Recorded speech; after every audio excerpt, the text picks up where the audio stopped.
اب چلتے ہیں جی سورہ ہود کی آیت نمبر 27 کی طرف۔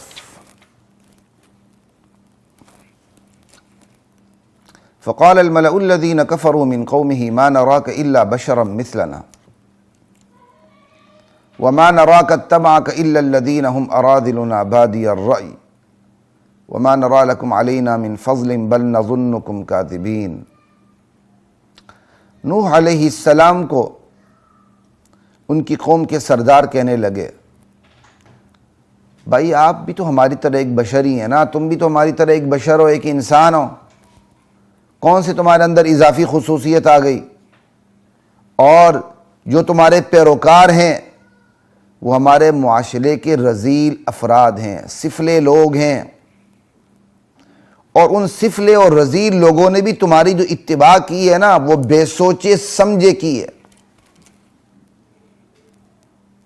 اور تمہاری ہم پر کوئی فضیلت نہیں، ہم اپنے اوپر تمہاری کوئی فضیلت نہیں دیکھتے، بلکہ ہم تو سمجھتے ہیں کہ تم جھوٹے ہو، بل نظنکم کاذبین، ہمارا خیال ہے کہ تم جھوٹے ہو۔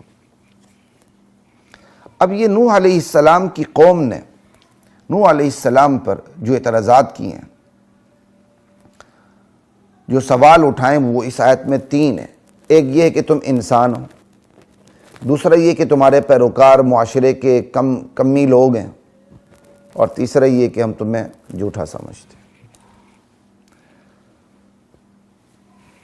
انبیاء کی قوموں نے بشریت اور رسالت میں تضاد سمجھا، وہ ان کو تصور بھی نہیں آ سکتا تھا کہ بشر رسول ہو سکتا ہے، چونکہ نبی ان کی قوم کا فرد ہوتا تھا تو بشر ماننے میں تو کوئی سوچنے کی ضرورت ہی نہیں ہوتی تھی، انہیں یقین تھا کہ نبی بشر ہے، جو اپنے آپ کو نبی کہہ رہا ہے وہ بشر ہے، لیکن وہ رسالت کا انکار کرتے تھے۔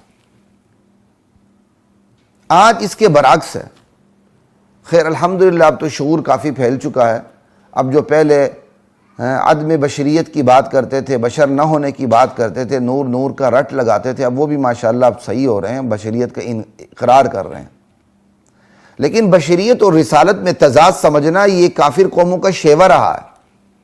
وہ بشریت کا انکار نہیں کرتے تھے کیونکہ نبی جو نبوت کا دعویٰ کرتے تھے تو ان کی قوم کے ایک فرد ہوتے تھے، لیکن وہ رسالت کا انکار کرتے تھے۔ اور آج چونکہ ہم خاندانی مسلمان ہیں، ہم رسول کو مانتے ہیں، تو ہم رسالت کا انکار نہیں کرتے، بلکہ رسول کی رسالت کا اقرار کرتے ہوئے اس کی بشریت کا انکار کرتے ہیں۔ بات وہی ہو گئی، بشریت اور رسالت میں تضاد سمجھنا، یہ کفار کا رویہ ہے، اور نبی کی بشریت کا انکار کرنا کفر ہے، کیونکہ یہ قرآن کی آیت کا انکار ہے، انما انا بشر مثلکم کا۔ ہاں نبی نور ہدایت ہوتے ہیں، ہدایت کے چراغ ہوتے ہیں، اس میں کوئی دو رائے نہیں، لیکن نبی اپنی جس میں بشر ہوتا ہے اس میں بھی کوئی دو رائے نہیں، وہ اللہ کے نور سے نہیں نکلا ہوتا، نعوذ باللہ، کہ نور من نور اللہ کہہ دیا، ایسی بات نہیں ہوتی۔ ایک تو یہ بات ہو گئی۔ دوسری بات جو انہوں نے کہا کہ بھائی ہم دیکھتے ہیں کہ تمہاری پیروی کرنے والے ہمارے معاشرے کی کمی لوگ ہیں، کمی ٹائپ کے سفلے لوگ ہیں، انا للہ و انا الیہ راجعون۔ یہ انبیاء کا بھی امتحان ہوتا ہے، اور آنے والے لوگ جنہوں نے ایمان لانا ہے ان کا بھی امتحان ہے۔ نبی پر ایمان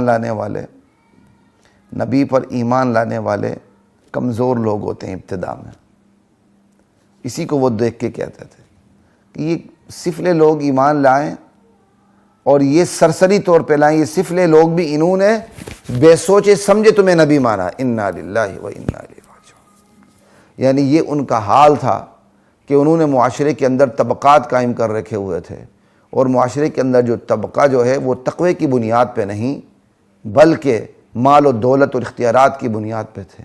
جس کے پاس پیسہ تھا وہ معاشرے کا بڑا فرد تھا، جس کے پاس پیسہ نہیں تھا وہ معاشرے کا چھوٹا انسان تھا۔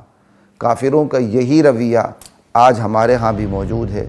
ہمارے معاشرے میں بھی چھوٹا اسے سمجھا جاتا ہے جس کے پاس کچھ بھی نہیں ہوتا، اور جس کے پاس بہت کچھ ہوتا ہے چاہے وہ حرام کا ہو، اسے اس معاشرے کی ایلیٹ کلاس میں شمار کیا جاتا ہے، اور یہ کافروں کا رویہ۔ انا للہ و انا الیہ راجعون۔